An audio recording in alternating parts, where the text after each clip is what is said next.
इदं सुरूपं तथा वा कलत्रं यशश्चारुचित्र धनं मेरुतुल्यम्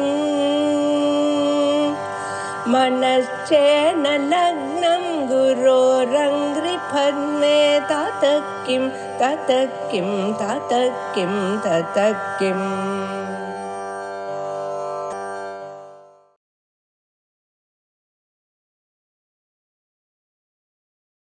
श्री गुरुभ्यो नमः। सर्व वेदांत संग्रहम 78வது श्लोकम। संपन्नोन्धव देव किंचिदपरम नो वीक्षते चक्षुषा सद्भिर्वर्जित मार्ग एव चरति प्रोत्सारितो बालिशैः। प्रोत्साहितः ने पाठांतरम। तस्मिन्नेव मुहुस्खलन् प्रतिपदं गत्वा अंधकूपे पतति अस्यान्धत्व निवर्तक औषधमिदं दारिद्र्यमेवायनम्। संपन्नः அப்படின்னா பணக்காரன் அர்த்தம். பணக்காரன் ஒரு குருடன். குருடன் மாதிரி குருடனுக்கு கண் தெரியாததோ அதே மாதிரி இவனுக்கும் ஒன்றும் தெரியாதான். நல்லது கெட்டது தெரியாது, விவேகம் இல்லாம போயிடும். கிஞ்சித் அபரம் நோ வீக்ஷதே சக்ஷுஷா அந்தவ தேவ. எப்படி அந்தன் கண்ணால எதையும் சரியா பார்க்க முடியாதோ அதே மாதிரி இவனாலும் பார்க்க முடியாது. இவனுடைய கண்ணை மறைக்கும் அந்த பணத்தினுடைய ஒரு மதமானது. அது மாத்திரமில்லை, சத்பிஹி வர்ஜித மார்கே சரதி. நல்லவர்கள் தவிர்க்கும் வழியிலேயே அவன் போவான். அதாவது நல்லவாள் தப்பான வழிய தவிர்த்துடுவான், அதுல போகமாட்டா, அந்த வழியை கடைபிடிக்க மாட்டான். ஆனா இவன் அந்த மாதிரி வழிய கெட்டியா பிடிச்சுப்பான். அதுக்கு காரணம் என்னன்னு கேட்டா, புரோத்சாரித்தோ பாலிஷைஹி. இவன் நல்ல வழியில போக நினைச்சாலும் இவனுக்கு சில பேர் சேருவா, மூடர்கள். அவா இவனை பிடிச்சு அந்த வேற வழிக்கு இழுத்துருவா. அதனால புரோத்சாரிதா, நல்ல வழியிலேருந்து மாற்றப்பட்டவனா அப்படின்னு கெட்ட வழிக்கு மாற்றப்பட்டவனாக இவன் வந்து விடுவான். புரோத்சாகித்தனா அந்த பாலிஷர்களே நல்லவர்கள் தவிர்க்கும் மார்க்கத்திலே இவன் நடக்க ஆரம்பிப்பான். அதுலயே அந்த வழியிலேயே இவன் நடப்பான். இந்த கெட்ட வழியில எப்போதுமே அனர்த்தங்கள் வந்துட்டே இருக்கும், அதெல்லாம் கவனிக்க மாட்டானா. தஸ்மின்னேவ முஹுஸ்க. இப்பேற்பட்ட குருட்டுத்தனத்தை போக்கறதுக்கு ஒரு நல்ல ஔஷதமாக இருப்பது அஸ்ய அந்தத்துவ நிவர்த்தக ஔஷதமிதம் தாரித்ரியமேவாஞ்சரம். நம்ம கண்ணில் ஏதாவது கெடுதல் வந்தது, அதுக்கு பார்க்கக்கூடிய சக்தி இல்லாம போச்சுன்னு சொன்னா அந்த கண்ணுக்கு சில மை, சில அஞ்சனம் இதெல்லாம் விட்டாக்க கண்ணுல சில டிராப்ஸ் எல்லாம் விடுறது இல்லையா, அதெல்லாம் விட்டா சரியா போகும்னு இருக்கிற மாதிரி இந்த பணத்தினால வந்த குருட்டுத்தனத்தை போக்குறதுக்கு சரியான அஞ்சனம் மருந்து எது அப்படின்னு கேட்டா தாரித்ரியம். பணம் இல்லாம இருப்பது, பணத்தை விட்டு விடுறது. இது இருந்தா அவனுக்கு இந்த குருட்டுத்தனம்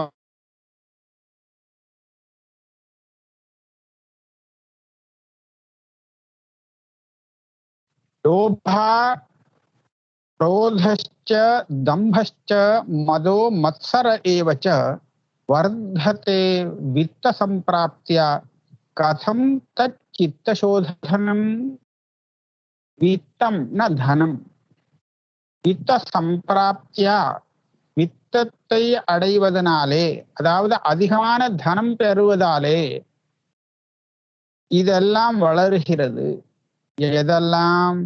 லோபா, குரோதா, தம்பஹா மதஹா மத்சரஹா. லோபம்னா பேராசை. ஒரு இது சொல்லுவா, பணத்துல அதிகமான ஆசை ஏழைக்கு இருக்குமா பணக்காரனுக்கு இருக்குமா அப்படின்னு கேட்டா, ஒரு நீதி ஸ்லோகம் சொல்லும், ஏழைக்கு அவ்வளவு பணத்துல ஆசை இருக்காது, கொஞ்சம் வந்தா கூட போதும் திருப்தி அடைஞ்சிருவான். ஆனா அந்த பணக்காரனுக்கு நிறைய பண ஆசை வரும், அவனுக்கு தான் ஆசை அப்படின்னு. ஆக பேராசை அப்படின்னு சொல்லக்கூடிய அந்த லோபம் வளரும். வந்தா போராதுன்னா வித்தேன தர்ப்பணியோ மனுஷ்யா அப்படின்னு கட்டோபனிஷத் சொல்றது. நச்சிகேதஸுக்கு யமதர்மராஜா நிறைய பணம் கொடுக்குறேன், நீ வரமாக அதை பெற்றுக்கொண்டு போ அப்படின்னு சொன்னா, நச்சிகேதஸ் சொல்லிட்டா, பணத்தால திருப்தி வராது அப்படின்னு. எத்தனை பணம் கொடுத்தாலும் திருப்தி வராதுன்னுட்டான். அதனால லோபந்தான் வளரும். குரோதஷ்ட, கோபமும் வளரும். பணம் கோபத்துக்கு பெரிய ஒரு தூண்டுகோலா இருக்கும். ஏழையா இருந்தான்னா அவன் கோபப்பட மாட்டான். அவன் தன்னுடைய நிலைமைய பார்த்து சரி இப்ப கோபப்பட்டா சரியா வராதுன்னு சொல்லி கோபத்தை அடக்கிக்க முடியும். ஆனா பணக்காரன் அப்படி இல்லை, பதைய கோபப்படுவான். தம்பம், தம்பங்கிறது என்ன தெரியுமோ, உள்ள ஒண்ணு இருக்கு வெளியில ஒண்ணு காமிக்கிறது. உள்ள ஒண்ணும் இல்லை, வெளியில பட்டாட்டோப்பம் காமிக்கிறதுக்கு பெருசா காமிக்க வேண்டியது, பெரிய ரொம்ப மகான் மாதிரி அந்த மாதிரி காமிக்கிறது இதெல்லாம் இருக்கே, இதெல்லாம் தம்பம். வெளி வேஷம்னு சொல்லிக்கலாம். இது ஜாஸ்தி ஆகும். மதம், மதம்னு சொன்னா கர்வம், மனசுல ஒரு அபிமானம் ஏறும், பணக்காரன் அப்படின்னு ஒரு கர்வம் ஏறும். மத்சரஹா, பொறாமை. தான் பணக்காரனா இருக்கானோ இல்லையோ, இன்னொருத்தனுக்கும் கொஞ்சம் பணம் கிடைச்சு அவனும் பணக்காரனா ஆயிட்டான்னா இவனுக்கு வயிறு எரிய ஆரம்பிச்சிடும். கஷ்டம்தான். தான் ஒருத்தன்தான் பணக்காரனா இருக்கணும் அப்படிங்கிற ஒரு பாவங்கள்லாம் வந்துவிடும். இதான் மாத்சரியம்னு சொல்றது. இதெல்லாம் தான் ஜாஸ்தி ஆகும். இப்பேற்பட்ட வித்தத்தினாலே, அதாவது வித்தம்னா தனம், தனத்தினாலே எங்கேயாவது சித்த சுத்தி ஏற்பட முடியுமா? கதம் சித்த சோதனம், சித்த சுத்திக்கு நேர விபரீதமான அசுத்தியை ஏற்படுத்தி கொடுக்கக்கூடியதுனா இந்த தனம். இதனால சித்த சுத்தி பண்ணிக்கிறேன்னு சொன்னா அது அசட்டுத்தனம் இல்லையோ? அலாபாத் திகுணம் துக்கம் வித்தஸ்ய விய சம்பவே திரிகுணம் துக்கம் துர்வியே விதுஷாமபி. பணமே கிடைக்கலன்னு சொன்னா ஒரு துக்கம் இருக்கு, கிடைக்கலையே அப்படின்னு. அந்த துக்கத்தை ஒண்ணுன்னு வச்சுப்போம், கணக்கு பண்ணிப்போம். கிடைச்ச பணம் உடனே செலவழிஞ்சு போயிடுது. இங்கிருந்தோ வந்தது, உடனே சுவாமி ஒரு செலவு வச்சு விடுவார்.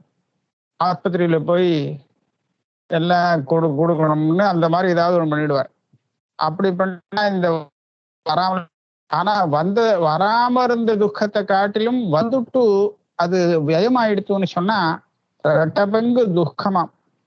விய சம்பவே தத்தோபி திரிகுணம் துக்கம் துர்வியே விதுஷாம் அப்படி. அது மாத்திரம் இல்லை, சிரமப்பட்டு வந்த அந்த வித்தமானது ஒரு சரியான வழியில வியமாகாம ஏமாந்து போய் வியமாயிடுத்து அப்படின்னு வச்சுங்களேன். அதான் துர்வியம். கெட்ட வழியில வியமாயிடுத்துன்னு சொன்னா இன்னும் ஜாஸ்தி துக்கமாயிடும். அதாவது இவன் நினைச்சிருப்பான், ஆனா நினைச்சதை விட அதிகமான செலவாயிருக்கும், அது தேவையில்லை, ஏமாந்து போய் விட்டுருப்பான்னு வச்சுங்களேன். அப்படின்னா அவனுக்கு ஜாஸ்தி துக்கம்.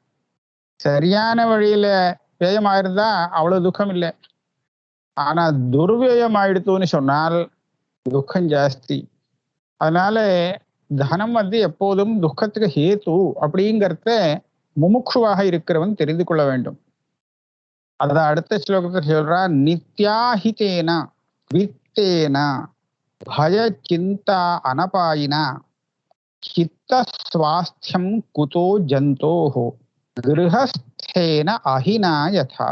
நித்ய அஹிதம், ஹிதம் அஹிதம், எப்போதும் அஹிதம். ஹிதம்ங்கிறதுக்கு நேரு விபரீதம். நமக்கு நல்லது பண்ணாதது, எப்போதுமே கெடுதலை உண்டாக்கக்கூடியது இருக்கே, அதுதான் அஹிதம். நித்யாஹிதமாக இருக்கிறது இந்த வித்தம் என்பது. அது மாத்திரம் இல்லை, பய சிந்தா அனபாயினா, அந்த பணத்தோடு சேர்ந்து எப்போதும் பிரியாம இருக்கக்கூடியது பயமும் கவலையும். பய சிந்தா அனபாயினா, பணம் இருந்தா பயமும் இருக்கும், அதை எப்படி சம்ரக்ஷணம் பண்றது எப்படி பண்றதுன்னு கவலையும் கூடவே இருக்கும். ஆக இது ரெண்டும் பணத்தை விட்டு விலகாது, அதோட சேர்ந்தே இருக்கக்கூடியது. இப்பேற்பட்ட அந்த வித்தம் தனத்தினாலே சித்த சுவாஸ்தியம் குதோ ஜந்தோ, ஜந்து பிராணிக்கு இந்த வித்தத்தினாலே சித்தம் தெளியறது அப்படின்னு சொன்னா சித்தம் ஸ்வஸ்தமா இருக்கிறது, அதாவது கவலை தெளிஞ்சு தெளிவா இருக்கிறதுங்கிறது எப்படியாவது சம்பவிக்க முடியுமா? குதஹா கசம் சம்பவத்துக்கு வர முடியவே முடியாது. இது எப்படின்னு கேட்டா, கிரகஸ்தேன அஹினாய், கிரகம்னா வீடு, வீட்டுக்குள்ள ஒரு பாம்பு இருக்குன்னு தெரிஞ்சு போச்சு, அது இங்கேயா ஒளிஞ்சிட்டு இருக்கும் வீட்டுக்குள்ள. ஆனா வீட்டுலயே பழையாத பரியந்தான் இவன் கவலை இல்லாம அந்த வாசம் பண்ண முடியும். ஆனா ஒரு நல்ல பாம்பு வீட்டுக்குள்ள ஒளிஞ்சிட்டு இருக்கு அப்படின்னு தெரிஞ்சதுக்கு அப்புறம் கவலை இல்லாம அந்த வீட்டுல வாசம் பண்ண முடியுமோ? நிச்சயமா முடியாது இல்லையா? வீட்டுக்குள்ள அந்த வீட்டுல வாசம் பண்றது எவ்வளவு பெரிய துக்கமோ, அதே மாதிரிதான் பணத்தை வச்சுண்டு இவன் அதோட சேர்ந்து வாழ்வது, அதுவும் பெரிய கவலை துக்கம் இதுக்கெல்லாம் ஹேத்துவாகும். அதனாலே காந்தாரே விஜனே வனே ஜனபதே சேதௌ நிரீதௌ சவா சோரைர்வாபி ததா இதரைஹி நரவரைஹி யுக்தோ வியுக்தோபி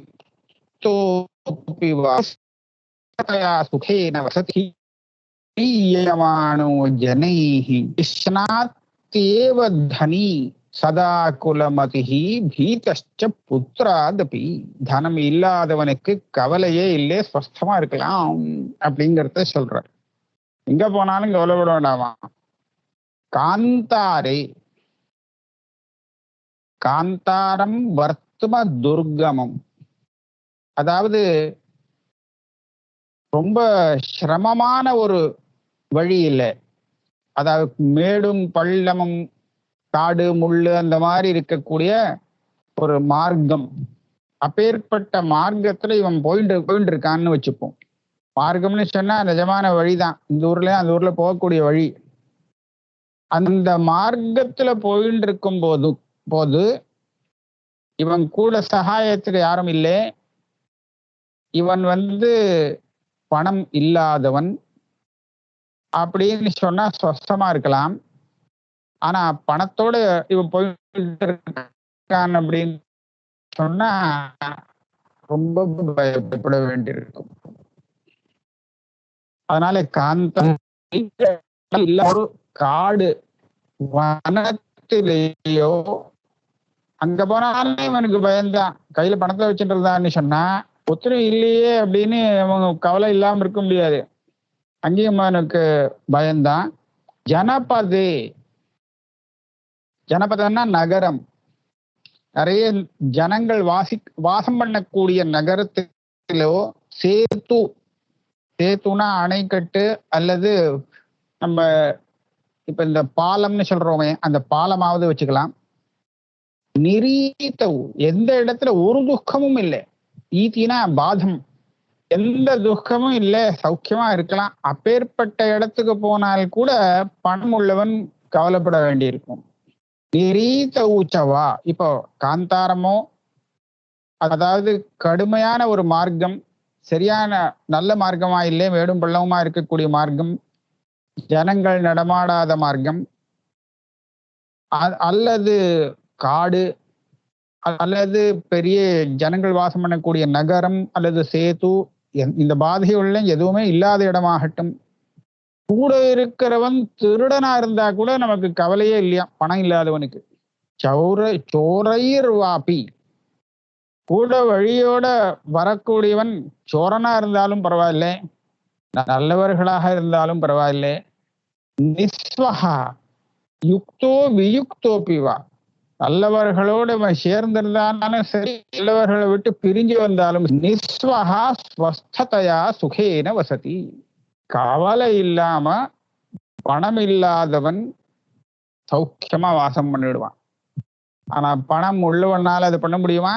முடியவே முடியாது. ஆத்ரியமானோ ஜனை, ஆத்ரியமானகாங்கிறது தீர்க்கம் ஸ்லோகத்துக்காக போட்டிருக்கார். யாரு கூட வந்தாலும் அவன் இவனை இவனோட பேச்சு கொடுப்பான். இவங்கிட்ட இருந்து ஒண்ணும் வாங்க போறது இல்லை, ஏன்னா இவங்கிட்ட ஒண்ணும் இல்லை வாங்கறதுக்கு. அதனால இவனோட நான் ஆத்ரியமானகா, அவனோட நல்லபடியா விவகாரத்தை பண்ணிட்டு கிளம்பிடுவான். ஆனா கிளிஷனா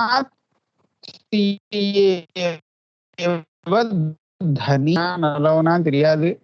அப்பேற்பட்ட நிலையில பணம் கையில வச்சுட்டு இருக்கான்னா ரொம்ப அவன் கிளேசத்துக்கு ஆளாவான். ஏன்னா எப்போ அவன் எப்படி நம்ம பணத்தை கவனிச்சு எங்கேயா இருக்கான்னு கண்டுபிடிச்சு திருடிண்டு போகணும் அப்படிங்கிற ஒரு பயம் கூடவே இருந்துட்டு இருக்கும். சதா ஆகுலமதிகி, திருடர்கள் மாத்திரம் இல்லை,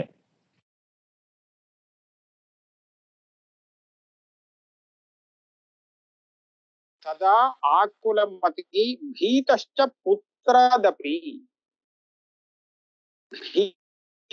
புத்திராதபி, புத்திரனிடத்துல அவனுக்கு பயமாத்தான் இருக்கும் பணம் உள்ளவனுக்கு. ஆச்சாரியாலே சொல்லியிருக்கா, புத்திராதபி தனபாஜாம், பணம் உள்ளவர்களுக்கு பையன்கிட்ட கூட பயமா இருக்கும். ஏன்னா பணத்துக்காக அவன் என்ன பண்ணுவான்னு சொல்ல முடியாது. ஆகையால பணம் எப்போதுமே பயத்துக்கு ஹேது அப்படிங்கிறது சித்தமாறுது. தஸ்மாத் அனர்த்தஸ்ய நிதானம் அர்த்தः உமர்த்த சித்திஹி நபவத்யனேன ததோ வனாந்தே நிவசந்தி சந்தः சந்நியஸ்ய சர்வம் பிரதிகூலமர்த்தம். தஸ்மாத் ஆகையாலே, அர்த்தஹா பணமானது, அனர்த்தஸ்ய நிதானம் எல்லா விதமான அனர்த்தங்களுக்கும் மூல காரணமாக இருக்கிறது. அது மாத்திரமில்லே, முமுட்சுவாக இருக்கிறவன் எந்த ஒரு மோட்சத்தை அபேட்சிக்கிறானோ அந்த மோட்சத்தை அடையறதுக்கு பணம் காரணமே இல்லை. உமர்த்த சித்திஹி ந பவதி அனேன, இந்த பணத்தினாலே நான் பணத்தை கொடுத்து மோட்சத்தை வாங்கலாமான்னு கேட்டா வாங்கவே முடியாது. அதனால மோட்சத்துக்கு இது சாதனம் ஆகாது. அப்படிங்கிறத நன்னா புரிஞ்சின்ற முமுட்சுகள் என்ன பண்றா, தத்தோ வனாந்தே நிவசந்தி சந்தஹ, வனத்துக்கு மத்தியில காட்டுக்கு மத்தியில போய் நிவாசம் பண்றாளாம். எல்லாத்தையும் தியாகம் பண்ணிட்டு சர்வம் பிரதிகூலம், தன்னுடைய வழிக்கு பிரதிகூலமாக இருக்க பணம், காசு, போக்குவரத்து, குடும்பம் எல்லாத்தையும் சந்நியாசம் பண்ணி விட்டுட்டு தனியாக காட்டுல போய் வாசம் பண்றா. வீடு வேண்டாம். அப்ப அப்படி ஏன் வாசம் பண்றா அப்படின்னு சொன்னா, அந்த முமுட்சுகள் இந்த பணம் இதெல்லாம் கூட இருந்தனா நமக்கு அனர்த்தம் தான், இது எல்லாமே நம்மளுடைய இருக்கு, பிரதிகூலமாக இருக்கு அப்படிங்கிறத அவன் நினைக்கிறா, தெரிஞ்சுண்டு அந்த மாதிரி காரியம் பண்றா. ஸ்ரத்தா பக்திமதியும் சதியும் குணவதியும் புத்திரான் ஸ்ருதான் சம்மதான் அக்ஷயம் வசுதானுபோக விபவைஹி ஸ்ரீசுந்தரம் மந்திரம் சர்வம் நஸ்வரமித்யவேத்ய கவயः ஸ்ருத்யுக்திபிஹி யுக்திபிஹி சந்நியஸ்யந்தி அபரேது தத் சுகமிதி பிராம்யந்தி துக்கார்ணவே. எப்படி ஒரு பெரிய வித்தியாசம் பாருங்க. இந்த வைராக்கியம் வந்த சன்னியாசிகளுக்கும் தனத்தை ஆசைப்பட்டு இருக்கக்கூடிய மனுஷர்களுக்கும் உள்ள பெரிய வித்தியாசத்தை பாருங்க. ஸ்ரத்தா பக்திமதியும் சதியும் குணவதியும், தனத்தில் ஆசை இல்லாமல் எல்லா விஷயத்திலும் வைராக்கியம் வந்த இந்த சன்னியாசி என்ன பண்றான், தன்னுடைய மனைவி ஒரு நல்ல மனைவியா இருக்கலாம், ஸ்ரத்தை பக்தி இதோடு கூடினவள், நல்ல குணங்கள் உடையவள், அப்படி பதிவிரதையானவள், அப்படி இருந்த மனைவியையும் சந்நியாசம் பண்றான். புத்திரர்கள் நல்ல பிரசித்தமானவும் நல்ல வழியில நடக்கக்கூடிய புத்திரர்களாக இருந்தாலும் சரி, அவ அத்தனை பேரையும் சந்நியாசம் பண்ணிடுறான், விட்டு விடுறான். ஸ்ரீமந்திரம் கிரகம், லக்ஷ்மி நிவாசமாக இருக்கக்கூடிய மந்திரம், மந்திரம்னா கிரகம், ஸ்ரீ சுந்தரம் மந்திரம், அதாவது லக்ஷ்மியாலே அலங்கரிக்கப்பட்ட தன்னுடைய கிரகம். அதாவது ரொம்ப பணக்காரனா இருக்கான், நல்ல செழிப்போடு இருந்துட்டு இருக்கான். இந்த லோகத்துல என்னென்ன பெரிய போகங்கள்லாம் அனுபவிக்க முடியுமோ அப்பேற்பட்ட வைபவங்கள்லாம் கூடினதாக இருக்கு. அக்ஷயமான போகத்தை அடையறதுக்கு அவ்வளவு பெரிய வீடெல்லாம் பங்களா கட்டி வச்சிருக்கான். அதை எல்லாத்தையும் திறந்து விடுறான், சன்னியாசம் பண்ணிடுறான் வேண்டான்னு. ஏன்? சர்வம் நஸ்வரமித்யவேத்ய, இதுல எதுவுமே சாஸ்வதம் இல்லை. பத்னி ஆகட்டும், புத்திரர்களாகட்டும், கிரகமாகட்டும், இதெல்லாம் தற்காலிகமா சௌக்கியமா இருக்கே தவிர இது சாஸ்வதம்னு சொல்லவே முடியாது. இது எல்லாமே அழியக்கூடிய ஒண்ணு அப்படிங்கிறத அவேத்திய நன்றாக புரிந்து கொண்டு, கவயஹா, அவளுக்கு கவின்னு பேரு சொல்லிவிட்டார். கவினா ஞானி, புத்தியாலி, கிராந்ததர்ஷின கவயஹான்னு சொல்லுவா. எழுத்தாப்போல நடக்கிறத மாத்திரம் பார்த்தா அது கவி இல்லை, மேல்கொண்டு எப்படி இருக்கும் அப்படிங்கிறதையும் சேர்த்து ஏற்கனவே என்ன நடந்ததுங்கிறது 3 காலத்தையும் பத்தி ஆலோசனை பண்ணக்கூடியவன் கவி. அவன் இந்த விஷயங்கள் எல்லாம் எப்படி கண்டுபிடிச்சான், இதெல்லாம் அழியக்கூடியது, அழிய போறது அப்படிங்கிறது அப்படின்னு கேட்டா, ஸ்ருத்யுக்திபிகி யுக்திபிகி. ஸ்ருதி சொல்லியிருக்கு, ஸ்ருதியுடைய வச்சனத்தினாலே கண்டுபிடிக்கிறான். யுக்தியும் அதுக்கு தகுந்தா போலத்தான் அவனுக்கு சப்போர்ட் பண்றது. அதாவது எதுவுமே சாஸ்வதம் இல்லைங்கிறத அவன் யுக்தியாலையும் கண்டுபிடிக்க முடியுது. கஷ்டமே இல்லை. லோகத்துல எதை நாம பாக்குறோமோ அது எல்லாமே அழியக்கூடியதுங்கிறத நாம திருடமாவே நம்பலாம், சந்தேகமே இல்லை. அழிஞ்சு போகும், புதுசாதான் அப்புறம் வேற இன்னொன்னுதான் சம்பாதிக்க வேண்டியதா இருக்கும். ஒரு வஸ்து கூட சாஸ்வதமா இல்லை. அதனால இந்த விஷயங்களை நன்னாக தெரிஞ்சு கொண்டு, இது தெரிந்ததுனால இது எல்லாத்தையும் விட்டுட்டு போரும்பா, நம்ம தனியா போடுவோம்னு சொல்லி அவ சன்னியாசம் பண்ணிக்கிறாளாம், இதை விட்டுட்டு போறா. ஆனா அதே சமயத்துல அபரே வேற சில மனுஷர்கள், இதுல ஆசை உள்ளவர்கள், இதுதான் நமக்கு பரமசௌக்கியம் அப்படிங்கிற ஒரு புத்தியோடு தத் சுகம் இது பிராமியந்தி, அந்த பிரமையில அவ பாவம் துக்கார்ணவம், துக்க சாகரத்துல விழுந்து தவிக்கிறான். இந்த வீடு, மனைவி, புத்திரர்கள், அது இது இந்த எல்லாத்தையும் வச்சுட்டு அவ நிர்வாகம் பண்றதுக்கே சிரமப்பட்டு இருப்பா. மேலும் மேலே ஏதாவது தொடர்ந்து வந்துட்டே இருக்கும், கஷ்டங்கள், கவலைகள் எல்லாமே இருந்துட்டு இருக்கும்.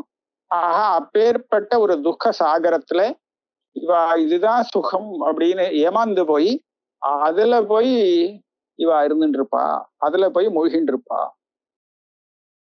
சுகமிதி மலராசௌ ஏ ரமந்தே அத்திர கேஹே கிரிமய இவ கலத்திர க்ஷேத்திர புத்திரானுசக்தியா சுரபத இவ தேஷாம் நைவ மோக்ஷ பிரசங்கா து ஆபிது நிறைய கர்ப்பா வாச துக்க பிரவாகா. இதெல்லாம் சுகம் அப்படின்னு ஏமாந்து போய் அதுலயே உழன்று கொண்டிருக்கிறார்களே, அவளை பார்த்தா எப்படி தெரியுறதுன்னு கேட்டா, சில கிருமிகள் மலத்திலேயே உண்டாகும். மலராசி எங்க சேர்றதோ, மலம் எங்க சேர்றதோ அந்த மலத்துல உண்டாகி அதுலயே இருந்துட்டு இருக்கும். அந்த கிருமிகள் கிட்ட நம்ம கேட்டோமானா இதுதான் நமக்கு சௌக்கியம்னு சொல்லிடும். நாம எந்த மலத்தை வெறுத்து ஒதுக்கிறோமோ, சீ வேண்டாம், அதை பார்த்தாலே அருவருப்பா இருக்குமோ, அந்த மலத்தை சுகம்னு நினைச்சுட்டு அந்த கிருமி ஆஹா என்னவா இருக்கு அப்படின்னு சந்தோஷப்பட்டு இருக்கும். நினைச்சு பார்த்தா கஷ்டமா தான் இருக்கு. அதே மாதிரிதான் இவானுட்டா. அந்த கிருமிய போலத்தான் கிரகத்திலையும் மனைவி மக்கள் எல்லா இடத்துலையும் யாரு ரொம்ப ஆசை வச்சுண்டு அது சுகம்னு நினைச்சுட்டு ஏமாந்து போயிருக்காளோ அவளை பத்தி சொல்றாரு. சுகமிதி மலராசவு ஏ ரமந்தே அத்திர கேஹே. இந்த கிரகத்துல மனைவி, கலத்திரம், க்ஷேத்திரம், புத்திரம், வீடு, வாசல், மனைவி, புத்திரர்கள் அப்படின்னு சொல்லி இதுல எல்லாம் யாரு மிகவும் ஆசை வைத்து கொண்டிருக்கிறார்களோ அவெல்லாம் அந்த கிருமிகளுக்கு சமானம்னு விட்டார். இது அவளுக்கு துக்கம்னே தெரியல. ஒரு வைராக்கியம் உள்ளவன்ட்ட கேட்டா அவன் சுருடுவான், ரொம்ப ஆபத்துல இருக்கானேவான் அப்படின்னு. ஆனா இவனுக்கு அது புரியல, அதுதான் சௌக்கியம் நினைச்சிட்டு இருக்கான். சூரபதே இவ தேஷாம் நைவ மோக்ஷ பிரசங்கா. இவன் என்ன நினைச்சிட்டு இருக்கானா, தேவேந்திர பதத்துல இருக்கிறதாக அவ்வளவு சௌக்கியம் இது. டேப்பா வீடு இருக்கு, வாசல் இருக்கு, அப்புறம் என்ன இதுக்கு மேல என்ன வேணும், சௌக்கியமா இருக்கு அப்படின்னு விடுவான். தேவேந்திரன் கூட கிடைக்காது அப்பேற்பட்ட ஒரு விசேஷமான சௌக்கியம் அப்படின்னு சொல்லி ஏமாந்து போயிருப்பான்.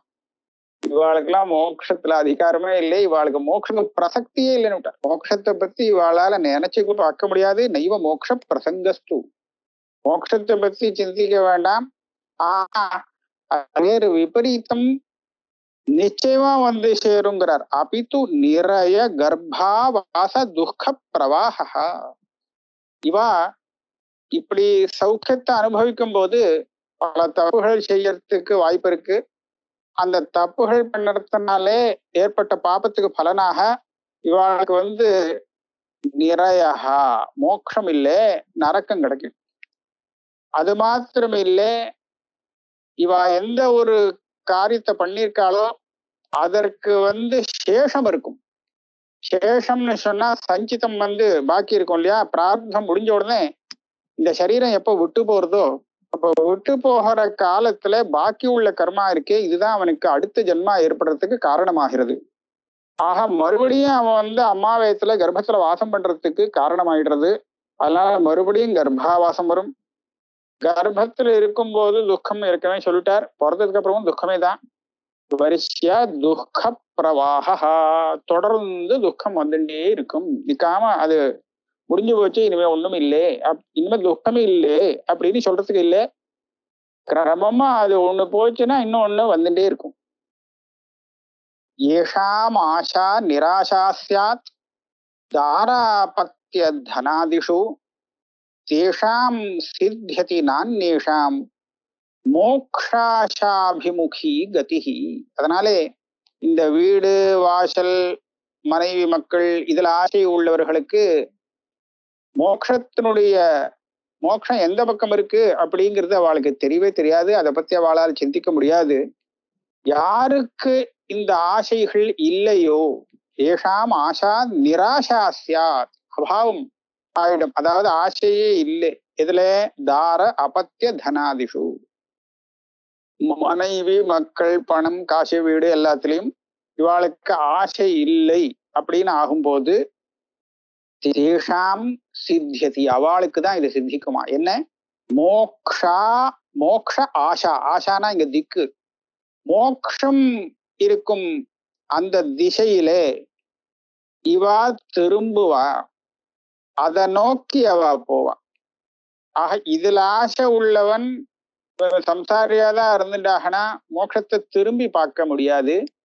இந்த ஆசை எப்போ இவனை விட்டு விலகுமோ அப்போதான் இவன் வந்து மோட்சத்துல இருக்கக்கூடிய திக்கை பார்த்து திரும்பி கொஞ்சம் நடக்க ஆரம்பிப்பான். ஆக நடுப்புற அவனை மறுபடியும் ஆசை வந்து பிடிச்சி இழுக்காம இருந்துடுத்துன்னு சொன்னா அவன் நேர மோட்ச பாதையிலேயே போயிட்டு இருப்பான். நடுப்புற ஏதாவது வந்து நிற்கும், அதை பிடிச்சி இடைஞ்சல் பண்ணும், திரும்பி வானே இழுக்கும். அதுக்கெல்லாம் பயப்படாம நேரம் போகணும். முமுட்சுவாக இருக்கிறவன் வந்த பிரதிபந்தம் எல்லாத்தையும் உதறி தள்ளி விட்டுட்டு ஆசைக்கு இடம் கொடுக்காமல் வைராக்கியத்தோடு இவன் அந்த மோட்சங்கிற அந்த பாதையில போனானே ஆனால் அவசியம் தன்னுடைய அந்த லட்சியத்தை அடைவான். இதுதான் மோக்ஷாஷா அபிமுகி கதிஹி. அவனுக்கு தான் சித்தமாகுமே தவிர இந்த ஆசையும் இருக்கட்டும், எனக்கு மோட்சமும் இருக்கட்டும், சௌக்கியமா இந்த கிரகத்துல வாசம் பண்ணிட்டு இந்த லோகத்துல அனுபவிக்க வேண்டிய சகல சௌக்கியத்தையும் அனுபவிச்சுட்டே எனக்கு மோட்சம் வரணும் அப்படின்னு ஒருத்தன் ஆசைப்பட்டான்னா அது நடக்கிற காரியம் இல்லை அப்படின்னு சொல்றார். 86 ஸ்லோகம் ஆயிடுச்சு. அடுத்த கிளாஸ்ல வச்சுப்போம்.